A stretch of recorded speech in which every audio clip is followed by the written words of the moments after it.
Good morning students, welcome to the class. I think 2 दिन से हमारे कोई पढ़ाई हुई नहीं है क्योंकि पीडीएफ बन रही थी आपकी and you will get the PDF by today only. अभी हम नया चैप्टर शुरू करते हैं। ज्योग्राफी के 3 चैप्टर्स हो गए हैं और उतना ही आपके एग्जाम्स में आएगा ज्योग्राफी का, ठीक है। और अभी मैं आपको सिविक्स में लेकर आती हूँ। सिविक्स के हम 5th चैप्टर पे आएंगे, द जुडिशरी।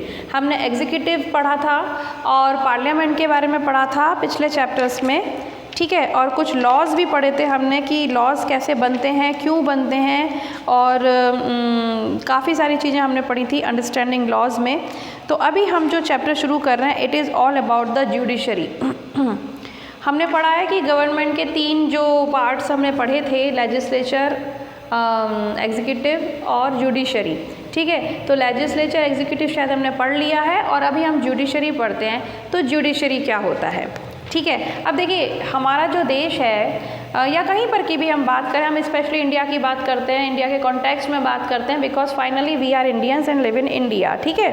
तो जब हम इंडिया की बात करते हैं बहुत सारी डाइवर्सिटी है, बहुत सारी कॉम्प्लेक्सिटी है, ठीक है। अब ऐसे देश में कॉन्फ्लिक्ट्स होना, डिस्प्यूट्स होना बहुत नेचुरल है, क्योंकि जहाँ इतने सारे अलग अलग परफेक्शंस के लोग हैं, इतने सारे अलग अलग कल्चर के लोग हैं, तो वहाँ पर कॉन्फ्लिक्ट्स ना हो ऐसा पॉसिबल नहीं है। अब इन कॉन्फ्लिक्ट्स को सुलझाने के लिए, इन डिस्प्यूट्स को ख़त्म करने के लिए एक सिस्टम की ज़रूरत तो है, जिसको कि हमने जुडिशरी सिस्टम कहा है, ठीक है। तो यही लिखा है आपकी बुक में, page number 270।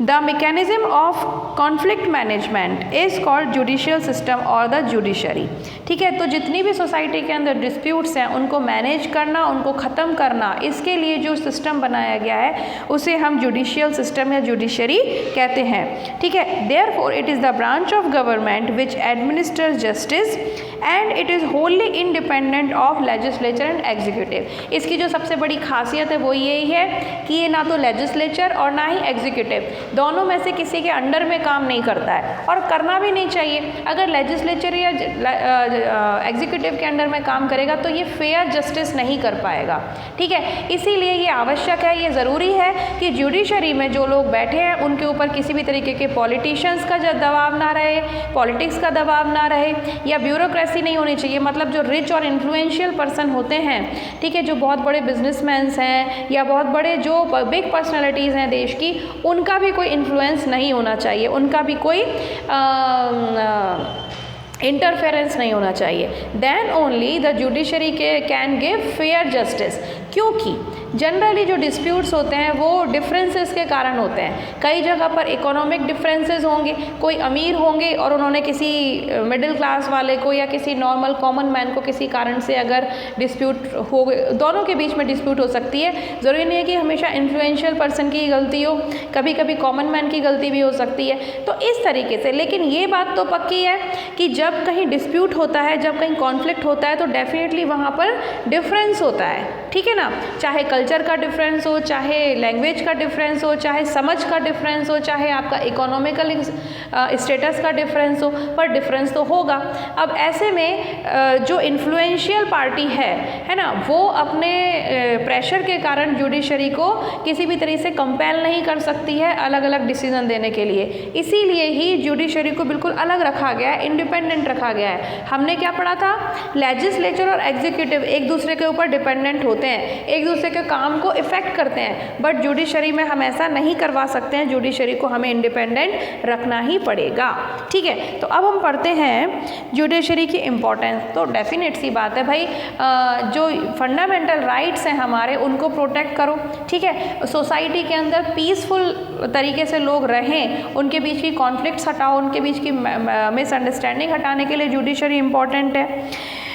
To act as a guardian of constitution, ये भी इम्पॉर्टेंट है, क्योंकि कॉन्स्टिट्यूशन के हिसाब से हर कोई काम कर रहा है कि नहीं कर रहा है, ये देखना भी जुडिशरी का काम है कि जितना भी लेजिस्लेचर है, जितना भी एग्जीक्यूटिव है, वो अपनी पावर्स का इस्तेमाल कॉन्स्टिट्यूशन के अंदर रहकर ही कर रहे हैं कि नहीं, वो कॉन्स्टिट्यूशन में दिए गए रूल्स और रेगुलेशंस को और राइट्स को वायोलेट तो नहीं कर रहे हैं, उसको तोड़ तो नहीं रहे हैं। इस बात का ख्याल रखना भी जुडिशरी का काम है। तो एक तरीके से कॉन्स्टिट्यूशन का सेफ गार्ड है, यानी कि गार्जियन की तरह काम करता है। To keep a check on the misuse of power, जो कि गवर्नमेंट में जितने भी लोग हैं और एडमिनिस्ट्रेशन में जितने भी लोग हैं वो अपनी पावर का गलत यूज़ तो नहीं कर रहे हैं, इसको भी देखता है कौन? जुडिशरी।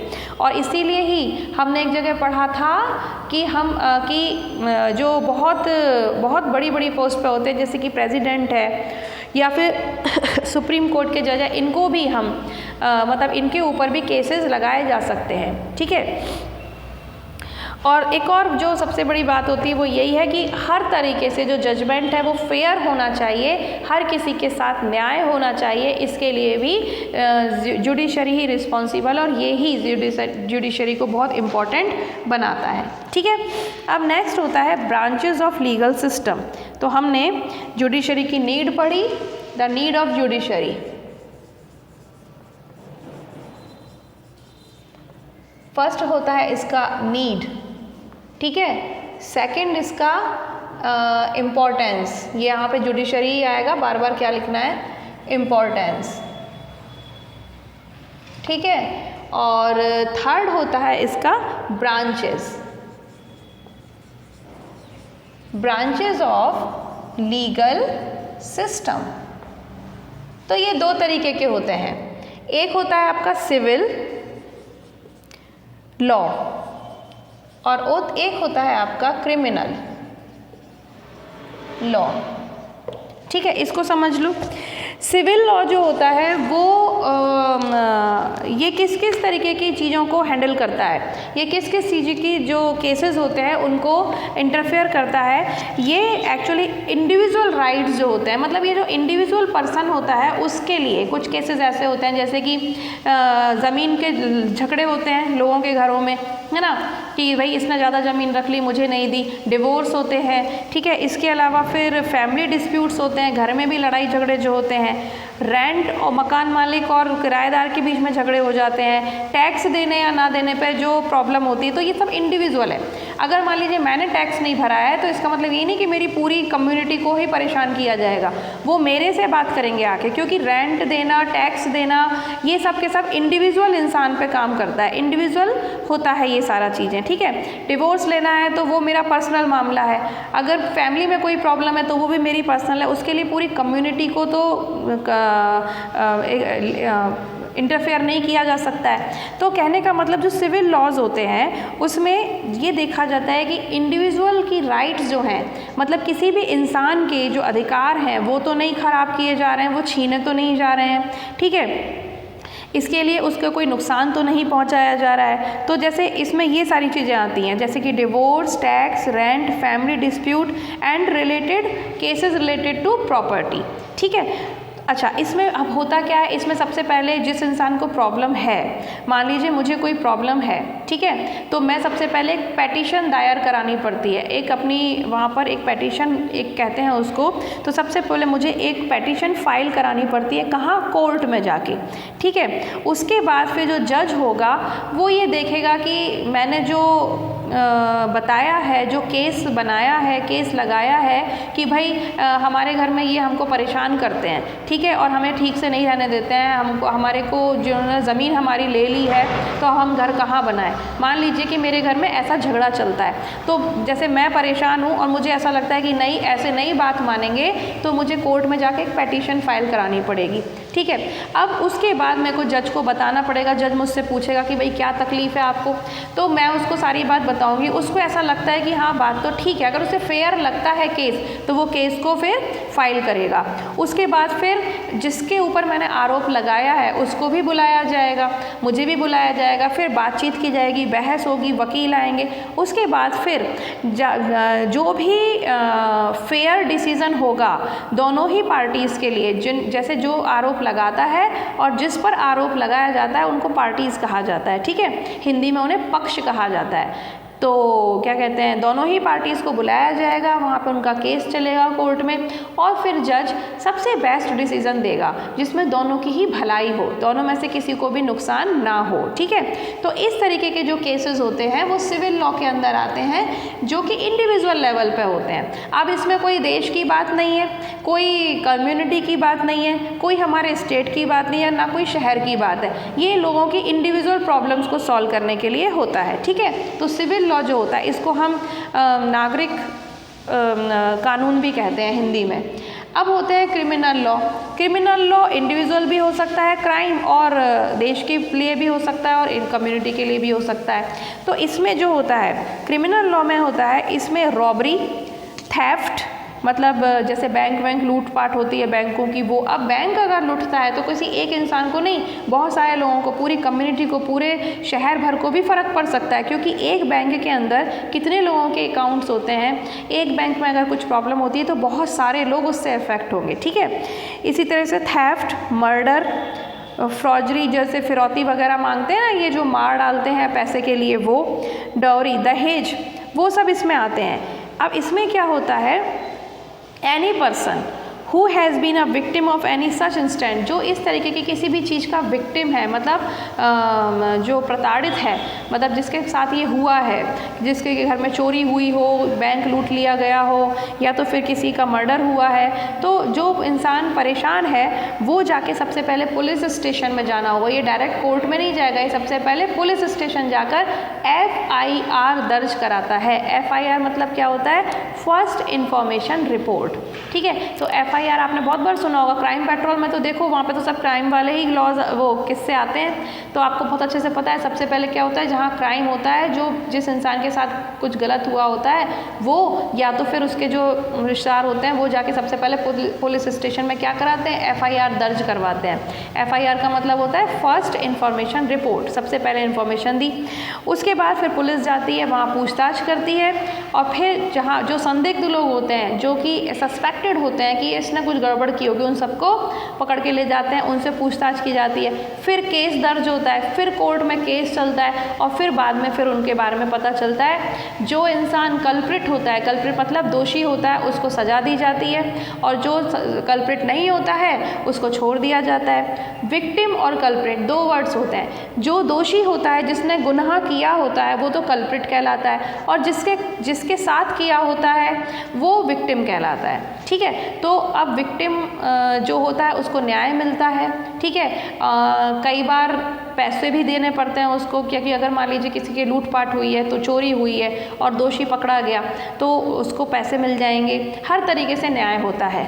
अच्छा, जो दोषी होता है, कल्प्रिट होता है, उसको अलग अलग टाइप की सज़ा मिल सकती है। पहली बात तो ये हो सकता है कि उसको, अगर उसका जो गुनाह है वो थोड़ा छोटा है, कम है, तो उसको कुछ सालों की सज़ा हो सकती है, उसको जेल में डाल सकते हैं। ठीक है, या फिर उसके ऊपर बहुत सारा जुर्माना लगाया जा सकता है, जिसको फाइन कहते हैं, और इस तरीके से। लेकिन अगर मर्डर किया है किसी के साथ बहुत ज़्यादा गलत काम कर दिया है, तो भाई उसको तो ज़िंदगी भर के लिए या तो जेल हो जाएगी, जिसको कि उम्र कैद कहते हैं। ठीक है, लाइफ लॉन्ग जेल हो जाएगी उसको, और या तो फिर उसको फांसी भी दी जा सकती है। जैसे निर्भया कांड में उस लड़की का इतना बुरी तरह से मर्डर किया गया था, तो उसके जो कल्प्रिट्स थे वो चारों लड़कों को फाइनली फांसी दी गई थी। तो इसे कहते हैं डेथ सेंटेंस। तो इसको मृत्यु दंड जिसको कहते हैं, सजाए मौत, आपने सुना होगा। तो हिंदी में इसे मृत्यु दंड कहते हैं, इंग्लिश में इसे डेथ सेंटेंस कहते हैं, और उर्दू में इसे सजाए मौत कहा जाता है। ठीक है, तो वो भी की जा सकती है। डिपेंड करता है कि दोषी ने कितना बड़ा गुनाह किया है, उस हिसाब से उसकी अलग अलग टाइप की पनिशमेंट्स होती हैं, अलग अलग टाइप की सजाएं होती हैं। ठीक है, अब ये कह रहे हैं the constitution of India serves as the foundation of Indian legal system. अब ये कह रहे हैं कि जो इंडियन लीगल सिस्टम, ये दोनों जो कहलाते हैं ना, ये सिविल लॉ, क्रिमिनल लॉ, ये जुडिशरी, ये सब लीगल सिस्टम कहलाते हैं। ठीक है ना, तो ये लीगल सिस्टम बहुत पुराना है, हमेशा से चला आ रहा है। टाइम के साथ साथ इसकी जो भी रूल्स एंड रेगुलेशंस हैं वो चेंज होते जाते हैं। ठीक है, अलग अलग और भी रूल्स बन जाते हैं, कुछ कुछ को हटाया भी जा सकता है, और जैसे सोसाइटी में चेंज आता है वैसे वैसे इसमें भी चेंज आता है। अब ये कह रहे हैं लीगल सिस्टम का जो फाउंडेशन है वो कहाँ है? कॉन्स्टिट्यूशन में, क्योंकि कॉन्स्टिट्यूशन में ही रूल्स दिए गए हैं सारे कि इस गुनाह के लिए अगर हमें ये सज़ा देनी पड़ेगी, किसको हम कैसे करेंगे हैंडल, वो सब चीज़ें कॉन्स्टिट्यूशन में हैं। Judiciary and it's independent status. अब ये कह रहे हैं कि हमें ये तो पता चल गया कि जुडिशरी जो है वो इंडिपेंडेंट होती है, उसमें एग्जीक्यूटिव और लेजिस्लेचर कोई भी इंटरफेरेंस नहीं कर सकता है, चाहे कोई पॉलिटिक्स का इंटरफेरेंस हो, चाहे वो किसी भी इन्फ्लुएंशियल इंसान का, जो कि बहुत बड़े बड़े पोस्ट पर लोग होते हैं, बहुत इन्फ्लुएंशियल लोग होते हैं, मतलब जो सोसाइटी के बहुत नामी गिरामी लोग होते हैं, उनकी भी कोई दखलंदाजी नहीं चलती है। ऐसा क्यों? क्या ज़रूरत है इतना इंडिपेंडेंट बनाने की जुडिशरी को? ताकि न्याय जो है वो, जस्टिस जो है वो फेयर हो सके, उसमें कोई पार्शलिटी ना हो सके। कभी भी ऐसा ना हो कि जो कल्प्रिट है, जो दोषी है, वो रिहा हो जाए और क्या कहते हैं, जो बेचारा विक्टिम है उसको न्याय ना मिल पाए। ठीक है, इसके अलावा ये भी हमने पढ़ ही लिया था कि इसकी इंडिपेंडेंट से ये भी देखता रहता है कि जो भी एग्जीक्यूटिव और लेजिस्लेचर में जो लोग बैठे हैं वो अपनी पावर का मिसयूज़ तो नहीं कर रहे हैं, और दूसरी बात वो कॉन्स्टिट्यूशन में रहकर ही काम कर रहे हैं, कॉन्स्टिट्यूशन के हिसाब से ही काम कर रहे हैं कि नहीं। ठीक है, इसके बाद ये भी होता है क्योंकि लेजिस्लेचर में और एग्जीक्यूटिव में बैठे हुए लोग इसको कोई प्रेशर ना कर पाएँ, क्योंकि वहाँ पे जो लोग हैं, लेजिस्लेचर में जो लोग होते हैं और एग्जीक्यूटिव में जो लोग होते हैं, वो बहुत बड़े बड़े पोस्ट पे होते हैं, उनके पास बहुत पावर होती है, तो वो अपनी पावर से जुडिशरी को किसी तरीके से प्रेशराइज ना करें कि नहीं तुम्हें ये वाला फैसला सुनाना है, इसीलिए भी इसको अलग रखा गया है।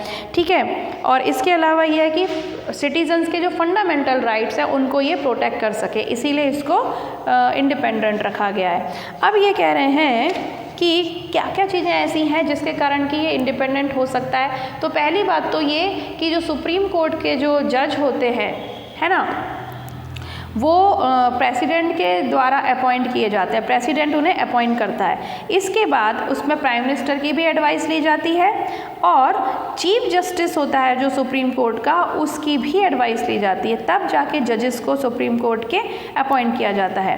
एक बार जो ये अपॉइंट हो जाते हैं तो उनको उनकी पोस्ट से हटाना आसान नहीं होता है, इसीलिए अगर इसका फ़ायदा ये है कि कोई उन्हें कितना भी प्रेशराइज करे तो उनको कोई फ़र्क नहीं पड़ेगा। अगर मान लीजिए उनको यही डर लगा रहे कि अगर मैंने इसके हिसाब से नहीं बोला तो मेरी नौकरी चली जाएगी, तो फिर तो वो मजबूरी में गलत सलत अपने जस्टिस बनाएगा, है ना। लेकिन ऐसा नहीं है, उसको पता है कि एक बार अगर मैं जज बन गया हूँ तो मुझे अपनी पोस्ट से हटा नहीं सकता है कोई, तो इसीलिए वो किसी के प्रेशर में काम नहीं करेगा, वो वही जस्टिस देगा जो राइट होगा, जो सही होगा, है ना। इसके अलावा देयर टेन्योर्स, और दूसरी बात उनकी जो जॉब होती है, उनकी जो एक बार पोस्ट उनको मिल जाती है तो उसका टाइम पीरियड फिक्स होता है। मान लीजिए कि 10 साल है तो वो 10 साल तक उन्हें कोई हटा नहीं सकता, तो वो 10 साल तक अपने अच्छे से बिल्कुल सही न्याय कर सकते हैं। ठीक है, they get fixed salary and other allowances which can not be reduce, और उनकी जो सैलरी होती है और जो बाकी भी उनकी जो फैसिलिटीज़ होती हैं, जैसे उनको घर मिलता है, गाड़ी मिलती है अगर, तो वो भी कोई हटा नहीं सकता है। तो कहने का मतलब कि उनको काम करने के लिए, न्याय देने के लिए पूरी फैसिलिटीज़ दी जाती हैं, उनको कोई डर नहीं होता है, ताकि वो किसी के प्रेशर में आके डर के मारे कुछ उल्टा सीधा डिसीजन ना दें।